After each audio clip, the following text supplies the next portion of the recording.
Është viti i dytë tashmë që qytetarët e Maqedonisë janë në një krizë të thellë politike. Kanë kaluar tashmë edhe disa marrëveshje të Përgjinos, por sërish asgjë me sukses.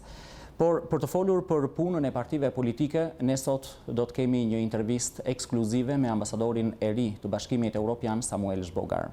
So, to get some more understanding about... Për të pasur një ide se çfarë bëjnë partitë politike për përmbushjen e marrëveshjes së Përgjinos deri tani. Cili është mendimi juaj? What is your opinion so far? So far we have the agreement from the last of August. I think we welcome the agreement. Deri tani ne kemi marrëveshjen e arritur në fund të gushtit. Ne përshëndesim marrëveshjen. Është mirë që të gjithë liderët, të katër liderët e katër partive politike më të mëdha ranë dakord që të shkohen në zgjedhje. Dhe kjo është mënyra për tejkalimin e krizës politike. Ne përshëndesim atë dhe presim mbajtjen e zgjedhjeve. U takova me të gjithë liderët e partive politike. Duket se ka dëshirë për përmbushje të këtij angazhimi dhe gjithsesi parlamenti duhet të shpërbëhet në tetor dhe zgjedhjet të mbahen në dhjetor. Për ne është shumë e rëndësishme, së pari fushata të jetë e drejtë dhe të çojë drejt zgjedhjeve.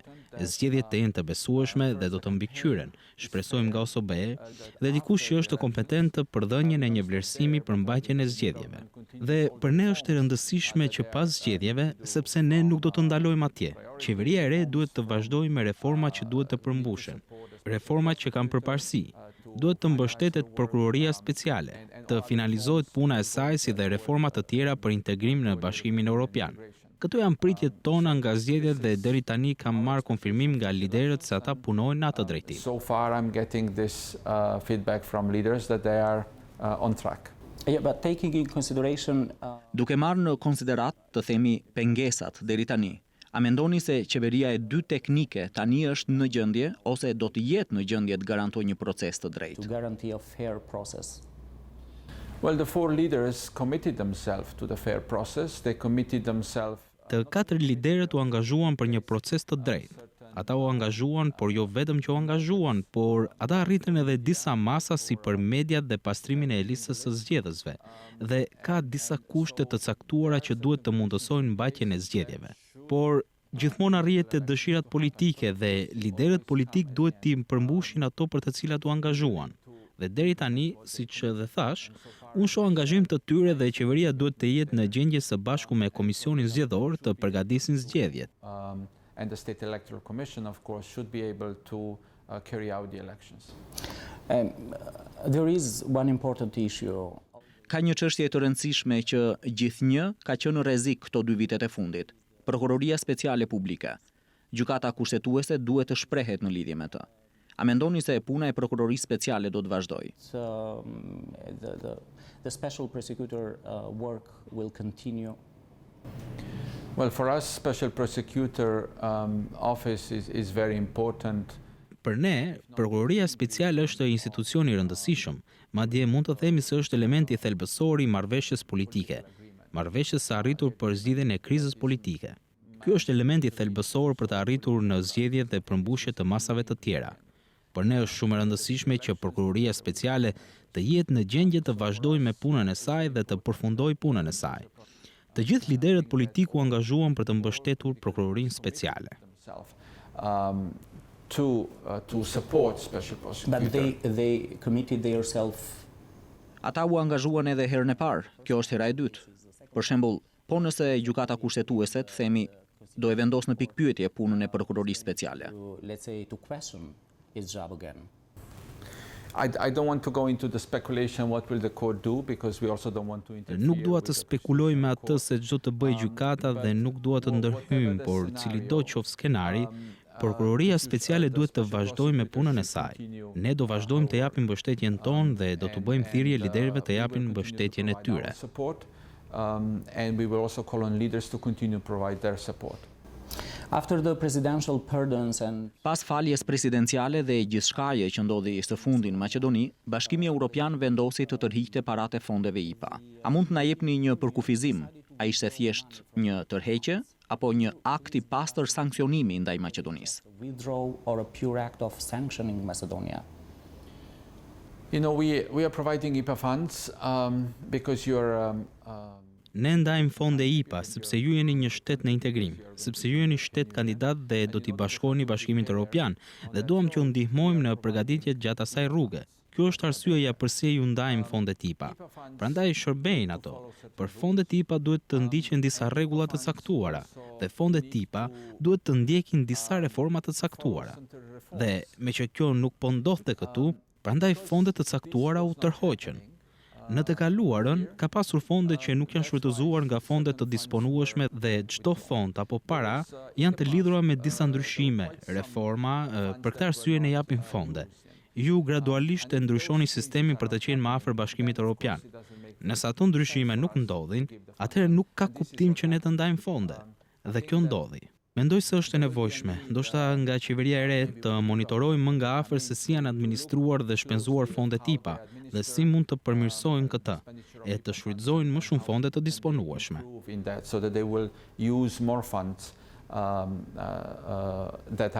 And then again, the court, the European Union Court. Përsëri, gjykata e revizorëve të Bashkimit Evropian dje propozoi, ose që të jem më i saktë, rekomandoi reduktimin ose tërheqjen e tërësishme të fondeve IPA për vendet e Ballkanit Perëndimor. For Western Balkans countries. This is all linked to the way how the funds are spent. E gjithë kjo është lidhur me mënyrën e shpenzimit të fondave dhe gjykimin nëse fondet e dhëna janë përdorur si duhet. Prandaj para disa muajsh ne tërhoqëm disa fonde sepse disa reforma nuk janë përmbushur. Thjesht projektet nuk janë gati. Duhet kohë të përgatiten. Nuk janë gati dhe ne duhet t'i ndanim fondet dikujt tjetër. Mendoj se ky është paralajmërim nga gjykata e revizorëve për këto vende si dhe delegacionet që punojnë në ato vende, të jenë më të rrept në të ardhmen dhe të kenë një lidhje më të rrept dhe më të ngushtë ndërmjet reformave që duhen përmbushur dhe parave që duhet të shpenzohen. Link and connection between the reforms that we want to achieve and the money that we spend. Let's get back to the reforms and October. Të kthehemi tek reformat. Tetori po vjen dhe raporti I progresit së shpejti do të publikohet. Si mendoni? A do jemi edhe këtë vit në pritje të marrjes së rekomandimit? Are we going to be still pending on the recommendation this year or? I think it's too early to say. I saw some statements in the press. Mendoj se është shumë herët të thuhet. Pash edhe disa shkrime në media. Raporti ende po përgatitet. Ka edhe 2 muaj deri në publikimin e raportit dhe mendoj se do të publikohet në nëntor. Kemi edhe 2 muaj kohë. Shumë gjëra mund të ndodhin në njërin apo mënyrën tjetër. Sigurisht, si në çdo raport është skanimi I situatës. Ne përmendim të gjitha gjërat e mira që kanë ndodhur, por dhe gjërat e këqija që kanë ndodhur. Çdo gjë do të jetë shkruar aty. Things that happened as well as the things that were not so good that happened. So it will be there. So there are still things like Pra, ende ka gjëra si reformat urgjente prioritare si dhe rekomandimet e pribes. PRIBE. This is all waiting, as we understand, for the new government to really take them seriously. Të gjitha këto priten që qeveria e re t'i marrë seriozisht. Po, ne e njohim marrëveshjen e arritur nga liderët politik, një marrëveshje shumë e rëndësishme. Ne mendojmë se do të njihet në raport, por njëkohësisht raporti do të publikohet përpara zgjedhjeve dhe ne duam të shohim mbajtje të zgjedhjeve të mira. Kështu që të shohim se çfarë do të ndodhë dhe gjatë kohës së mbetur, të përpiqemi të përmirësojmë situatën sa më shumë. Pra kohën deri në mbajtjen e zgjedhjeve që do të mbikëqyret si dhe fushata. Nëse çdo gjë do të shkojë mirë, këto gjëra do të përmenden dhe kështu që ju krijoni një imazh më të mirë me raportin. This is all the things that can be mentioned, and then you create a better picture with the report. The Ohrid Framework Agreement was as well part of the. Marrëveshja kornize Ohrit ishte pjesë e marrëveshjes së Përzhinës, por ishte përmendur edhe theksuar disa herë edhe në raportet e progresit. A keni ndonjë koment në lidhje me këtë? Sepse disa çështje ndodhen dhe analiza e Peter Faithit që bëri për marrëveshjen kornizë ende nuk njihet nga VMRO-DPMN-ja. Is still not recognizable, let's say, from the VMRO-DPMN. Yes, first, I'll pay personally a lot of attention to. Së pari, personalisht do t'i kushtoja shumë vëmendje raporteve ndërtetnike, por po ashtu edhe marrëveshjes së Ohrit, zbatimit të marrëveshjes së Ohrit. E shoh këtë si tepër të rëndësishme që kërkon shumë vëmendje. Takova 2 liderët e partive më të mëdha shqiptare dhe do t'i takoj edhe të tjerët në javët në vijim, nga komuniteti shqiptar, që të marrë një imazh më të mirë për të gjitha çështjet. por tashmë shoh se ka shumë çështje nga marrëveshja e Ohrit që kanë nevojë për t'u diskutuar, dhe mënyra më e mirë gjithmonë është të diskutohet. Nuk i zgjidhni problemet apo çështjet nëse nuk i diskutoni ato. Mendoj se gjithmonë do bëjmë thirrje për diskutime dhe do gjejmë mënyrat për përmirësimin e zbatimit të marrëveshjes së Ohrit, sepse sa më mirë të jenë raportet ndërretnike, aq më mirë për shtetin dhe më mirë do të jenë marrëdhëniet mes nesh, sepse gjithmonë i kushtojmë vëmendje situatës së pakicave apo komuniteteve në vend. Por siç përmende, është me rëndësi për ne. E përmendëm më herët dhe unë personalisht do t'i kushtoj vëmendje kësaj. In the country, but I think as you mentioned rightly, we did. It is important for us. We did mention it before, and I personally also will pay attention to that. Yeah, because it is actually... Por u bën 15 vite tashmë që marrëveshja e Ohrit akoma qëndron pezull, duke mos u zbatuar. Yes, and unfortunately, it's always something else that gets the attention. Po, për fat të keq gjithmonë është diçka tjetër që tërheq vëmendjen, siç ishte kriza politike, dhe nëse keni krizë politike për një vit e gjysmë, është e vështirë të fokusohesh në çështje të ndjeshme. Dhe kjo nuk është diçka që mund ta zgjidhësh brenda natës. Mendoj se duhet pasur një dialog konstant, që çështjet të hidhen në tavolinë, sesa të grumbullohen diku e pastaj të gjithë ne të kemi dhembje koke nga ato. Jam gjithmonë për gjithë përfshirje, inkluzivitet dhe diskutim, dhe përpjekje për të kuptuar njëri tjetrin, përpjekje që të dëgjohemi mes vete dhe kështu zgjidhen problemet. Nga ana ime, unë do të bisedoj me secilin dhe do të përpiqem të vlerësoj vetë situatën. Vetë përmendet se Peter Fate bëri rekomandime, pra ka shumë dokumente që janë bërë mbi këtë. Recommendations, and so there's a lot of papers have been done already on that. Taking in consideration several issues. Duke marrë në konsiderat disa çështje, problemet vogla, të cilat në të ardhmen mund të shndërrohen në çështje të mëdha, reforma dhe gjithçka tjetër, a besoni se mund të ketë zgjedhje më 11 dhjetor? A keni ndonjë dyshim për këtë?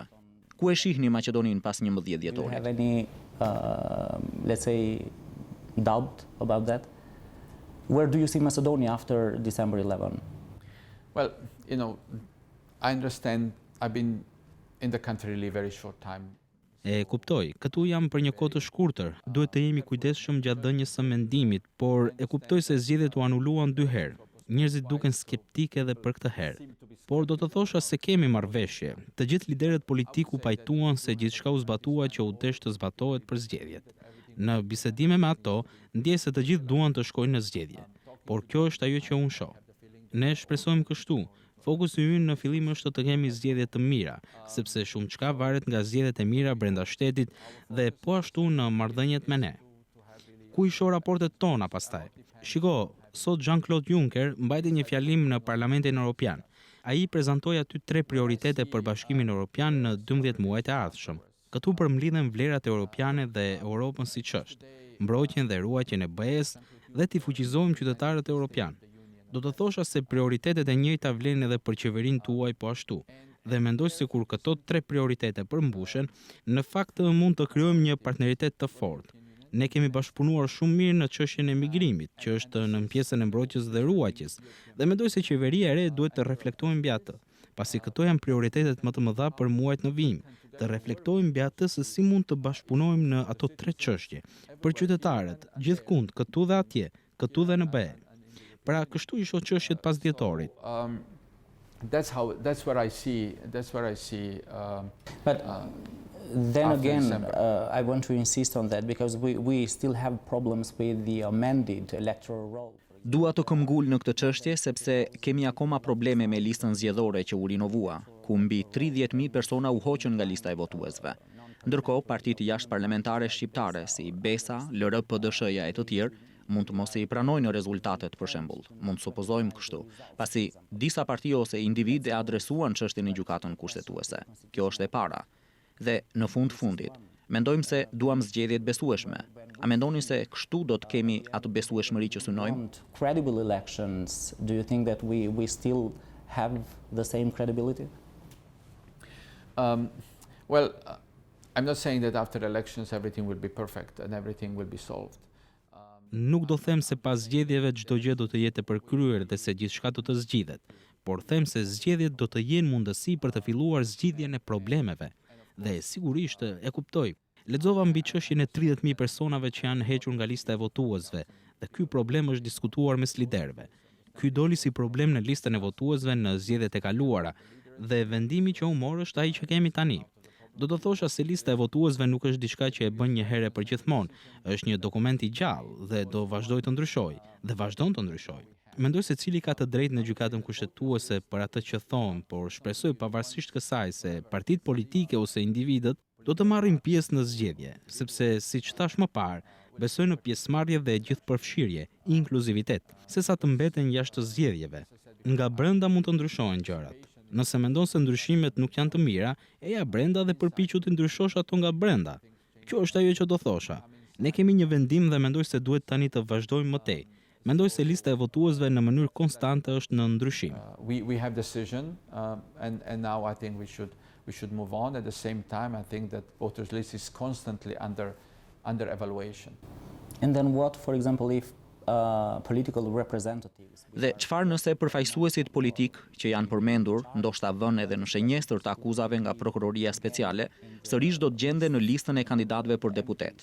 Keni ndonjë koment mbi këtë? Kjo ka të bëjë gjithashtu me besueshmërinë e zgjedhjeve dhe gjithçka tjetër të lidhur me to. It is again related to the credibility of elections and everything.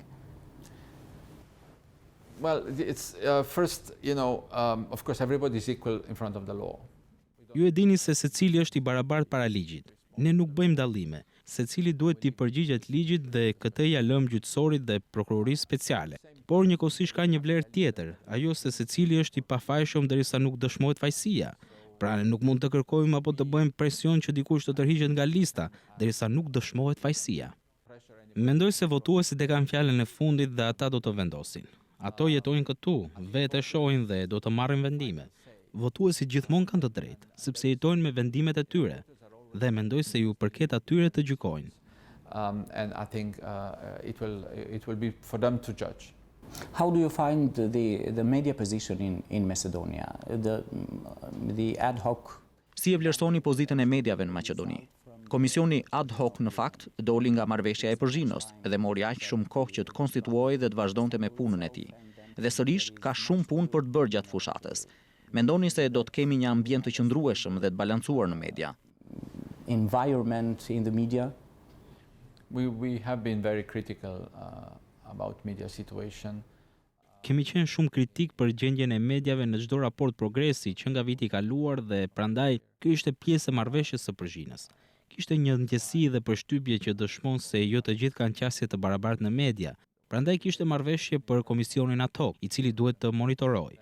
Qëllimi i këtij trupi është që të sigurojë që para zgjedhjeve të gjithë të kenë qasje të barabartë në media. Duket se po funksionon dhe shpresoj se kjo do ta përmirësojë këtë gjendje dhe do t'i bëjë të gjithë më shumë të barabartë para shikuesve dhe votuesve. Improve and make everybody more equal in front of the viewers and voters. Let's hope that the election process is going to go very good.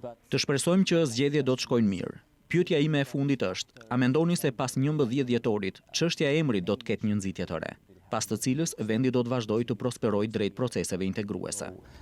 Into the Euro integration process. Well, first, we as the European Union were always interested that this issue gets resolved.